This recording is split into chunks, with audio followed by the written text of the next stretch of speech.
স্বৈরাচারের ফিরে আসার বন্ধ করতে মতপার্থক্য ভুলে রাজনৈতিক ঐক্য গড়ে তোলার আহ্বান জানিয়েছেন সংবিধান সংস্কার কমিশনের প্রধান ডক্টর আলী রিয়াজ। রাজধানীতে এক সেমিনারে তিনি বলেন, গণ অভ্যুত্থানের চেতনা ধারণ করে জবাবদিহিমূলক গণতান্ত্রিক ব্যবস্থা গড়ে তুলতে এক হতে হবে সবাইকে। বিস্তারিত জানাচ্ছেন ইকরামুল হক সায়েম। গণ অভ্যুত্থান পরবর্তী বাংলাদেশে সুশাসন ও গণতন্ত্র বিষয়ে সেমিনারে বক্তাদের আলোচনায় উঠে আসে রাষ্ট্র সংস্কারের নানা ইস্যু। গণ অভ্যুত্থানের চেতনা ধারণ করে ব্যক্তি মানসিকতা থেকে শুরু করে রাষ্ট্র ও সমাজের মৌলিক পরিবর্তনের তাগিদ দেন বক্তারা।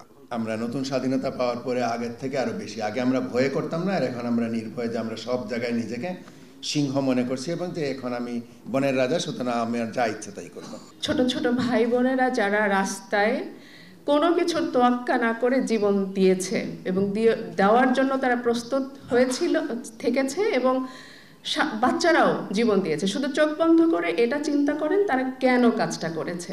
অনুষ্ঠানে সংবিধান সংস্কার কমিশনের প্রধান ডক্টর আলী রিয়াজ বলেন, ৭২ সংবিধানের মধ্য দিয়ে ব্যক্তিকেন্দ্রিক স্বৈরতান্ত্রিক ব্যবস্থার পথ তৈরি হয়েছে, তা দূর করতে সংবিধানের কাঠামোগত ও মৌলিক পরিবর্তনে জোর দেন তিনি। গণতান্ত্রিক প্রক্রিয়া এবং প্রতিষ্ঠানগুলোকে ধ্বংস করে এক ব্যক্তির শাসন প্রতিষ্ঠা হয়, যেটার একটা পূর্বসূত্র আমরা দেখতে পেয়েছিলাম ১৯৭০-এর দশকে শেখ মুজিবুর রহমানের শাসনের সময়। তারই একটা নতুন রূপ আমরা দেখতে পাই শেখ হাসিনার শাসনের মধ্যে। এবং এই জায়গাটায় দুটো দুর্বলতার কারণে এই এক ব্যক্তি কেন্দ্রিক স্বৈরতান্ত্রিক শাসন তৈরি হয়। এর একটি হচ্ছে প্রাতিষ্ঠানিক, আরেকটি হচ্ছে রাজনৈতিক সংস্কৃতির। একই সাথে সংকটের সময় রাষ্ট্রের সঠিক সংস্কারে রাজনৈতিক দলগুলোকে মত পথ ভুলে এক কাতারে আসার আহ্বান জানান আলী রিয়াজ। বাংলাদেশে যেন আর স্বৈরতন্ত্র ফেরত না আসে, এ বিষয়ে ঐকমত্যের কোনো পার্থক্য নেই। দ্বিতীয় যে বিষয়, সেটা হচ্ছে সকলেই চান যে বাংলাদেশে একটা জবাবদিহিমূলক গণতান্ত্রিক ব্যবস্থা যেন প্রতিষ্ঠিত হয়।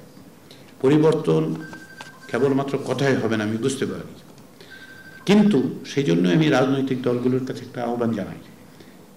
সেটা কি, অনেক বিষয় আপনাদের মধ্যে ভিন্নমত থাকবে, থাকারই কথা, কিন্তু যে জায়গাগুলোতে ঐকমত্য প্রতিষ্ঠিত হয়েছে, শুধু ব্যক্তির অপসারণ নয়, কাঠামোগতভাবে বাংলাদেশের শাসন ব্যবস্থা পরিবর্তন, গণতন্ত্রায়নের যে সুযোগ রক্ত দিয়ে তৈরি হয়েছে, প্রাণ দিয়ে তৈরি হয়েছে, যে বিষয়ে রাজনৈতিক দলগুলোর মধ্যে ভিন্নমত নেই, আসুন আমরা সেই জায়গায় এক থাকি।